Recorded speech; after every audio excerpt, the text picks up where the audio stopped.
इसलिए आज समाज में बहुत सारे लोग, सिर्फ मंदिर की बात नहीं है, बहुत सारे लोग बहुत सारे अच्छा काम कर रहे हैं, अलग अलग कर रहे हैं। मेरी आप सबसे विनती है कि संविधान को ढोइए, संविधान को पढ़िए। इसी संविधान में एक धारा है, पेज 148 पर संविधान के पैरा 2 में एक धारा है, उसका नाम है 333। आपने ट्रिपल तलाक तो सुना होगा, ये ट्रिपल तलाक नहीं है, ये अजीबोगरीब धारा है। और ये क्या कहती है, इसलिए मैं कह रहा हूं कि आपकी खामोशी ने, आपके चुप रहने ने, आपकी इस उदासीनता ने, कि हमें क्या फर्क पड़ता है यार, इससे मुझे क्या मिलेगा, अच्छा मुझे क्या फायदा है इसमें, यह समझ नहीं आया कि आपको फायदा चाहिए क्या। 333 धारा जब भारत से अंग्रेज जा रहे थे तो बड़े बड़े अफसर चले गए, उसमें से बहुत सारे अफसरों ने यहां भारतीय महिलाओं से शादी कर ली, या उनके लीगल या इलीगल जो भी रिलेशन रहे, और वो लोग यहीं रह गए। उनसे उत्पन्न होने वाली संतानों को एक नाम दिया गया, ये एंग्लो इंडियन है। अब हमारे देश में एंग्लो इंडियन जो उन संतानों को जिन गिनती थी, उनके रिप्रेजेंटेशन की चिंता हुई, तो 333 ने भारत के संविधान में यह कहा कि आप इनका भी ध्यान रखेंगे। उस धारा के तहत लोकसभा में 445 सीटों में से 443 पे चुनाव होता है, 2 सीटें एंग्लो इंडियन के लिए राष्ट्रपति नॉमिनेट करता है, और हर विधानसभा में है, हर विधानसभा में है।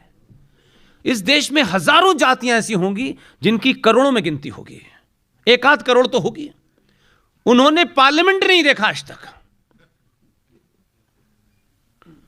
नासिक के एक भाषण में 3 साल पहले इसी ताकत से, वह कपड़े दूसरे थे, यही बात बताई मैंने। इसलिए मैं कह रहा हूं कि आपको वो समय मिला है, इसको कतई व्यर्थ न जाने दें। जो भी आपको लगता है कहिए। मुझे जो लगता था मैंने करना शुरू किया, उसके मैं वो पॉजिटिव रिजल्ट बता रहा हूं जिससे आपको थोड़ा उत्साह मिले। नासिक में 3-3.5 साल पहले इस बात को इन्हीं तथ्यों के सामने रखा, और फिर हर सभा में बोला, रिपीट किया मैंने हर सभा में। आवाज चली गई वहां तक। इस सरकार में का जो मुखिया है वो इस सोशल मीडिया का मास्टर है। आवाज गई पार्लियामेंट के अंदर।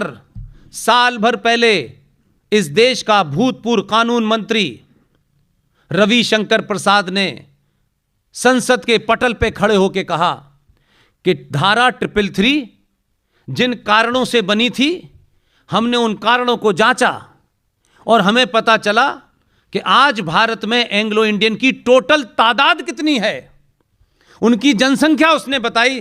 तो आप सोच लीजिए कि मुझे लगा ये काम तो बहुत पहले हो जाना चाहिए था। पूरे भारत में एंग्लो इंडियन की टोटल गिनती है 262।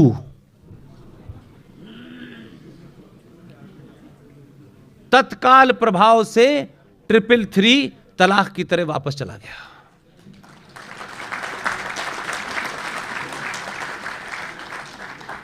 इसलिए मैं बार बार आपसे कहता हूं, आप भूमिका का चुनाव कीजिए, किसी का इंतजार मत कीजिए। समय आपके पास बहुत कम है। आप समझते हैं कि 2019 आ गया, फिर 24 आ गया, आप ये गुणा भाग करना छोड़ दीजिए। जो आज हो जाएगा वही अंत है, कल का पता नहीं है।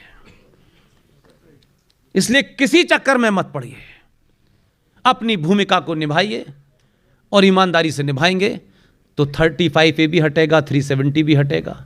राम मंदिर का फैसला आप कह सकते हैं कानूनी आया हो, मैं नहीं मानता कानूनी फैसला आया है। आपकी शक्ति से 5 फीट वाले जज डर गए थे, उसने डरा दिया था कि फैसला दे दो, गड़बड़ हो जाएगा नहीं तो। और फिर उन्हें रास्ते में बैठा दिया तो वो कहते हैं मोदी जी मोदी जी मोदी जी मोदी जी। तब तक दुनिया आगे चले जाएगी। दुनिया उस चीफ जस्टिस को याद नहीं रखेगी, इसको याद रखेगी उस वक्त राजा कौन था जिसने ये करवाया था। दुनिया इस बात के लिए नहीं किसी को याद रखेगी ये किसने बताया था, कि 333 के बारे में किसने, कोई नहीं पूछने वाला। आर्टिकल 35 है भारत में, किसने बताया, इसकी कोई चर्चा नहीं करेगा और न करनी चाहिए। राष्ट्र व्यक्ति से बहुत बड़ा है। इसकी चर्चा जरूर होगी कि इतना शोर मचाया आपने कि सरकार ने समझ लिया कि देश की भावनाएं क्या हैं। कम से कम फेसबुक हो या सोशल मीडिया हो, इसके माध्यम से उल्टी सीधी फिल्में देखने से ज्यादा अच्छा है कुछ अच्छी चीजें देखें और आगे बढ़ा दें। एक ही हथियार है, उसका क्या इस्तेमाल कर सकते हैं आप। पूरी दुनिया खोखली हो रही है, सब एक्सपोज हो रहे हैं, चाहे वो महाराष्ट्र में बैठे हों चाहे केरल में बैठे हों, सब एक्सपोज हो रहे हैं। इसलिए उससे सवाल कम करिए, ये बताइए कि उसके लिए आप क्या कर रहे हैं, उसको कौन सी मदद आप कर रहे हैं। उसके तो खुले हुए दुश्मन हैं और वो उसके नहीं हैं, किसी व्यक्ति विशेष के नहीं हैं, वो आपके दुश्मन हैं। इसलिए यहां वाला चिल्ला रहा है, फ्रांस के राष्ट्रपति को गाली दे रहा है, कश्मीरी लड़कों को यहां बुला करके पढ़ाता है।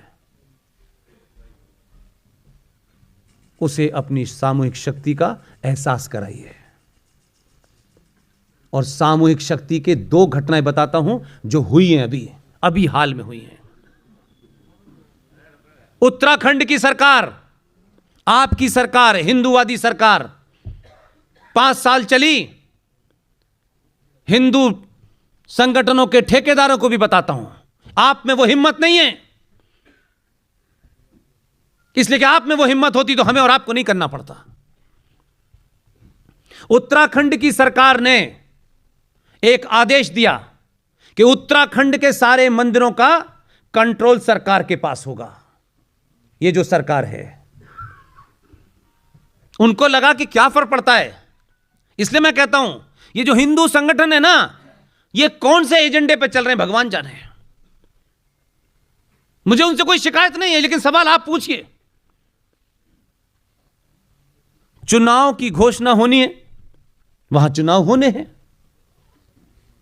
वहां के 2 नेता, एक भूतपूर्व मुख्यमंत्री, इसे मैं कहता हूं चेतना है। मैं सार्वजनिक इसलिए कह रहा हूं कि आप इस बात को समझें। 2 लोग, जिसमें एक भूतपूर्व मुख्यमंत्री थे, जिन्होंने यह आदेश लिया था कि हम मंदिरों का कंट्रोल लेते हैं सरकार के अंदर, हम दूसरों से छुड़वा रहे हैं, इन्होंने नहीं लिया था, उसको ले लिया, अधिग्रहण कर लिया। अभी कुछ दिन पहले आदि शंकराचार्य की मूर्ति लगने से पहले लोगों को लगा कि जरा ठीक ठाक माहौल देख लें। 2 लोग एक गांव में गए और गांव में जाकर के जैसे ही उन्हें गांव वालों को पता चला कि ये 2 आए हैं, उसमें से एक सीधे तौर पे कल्प्रिट था।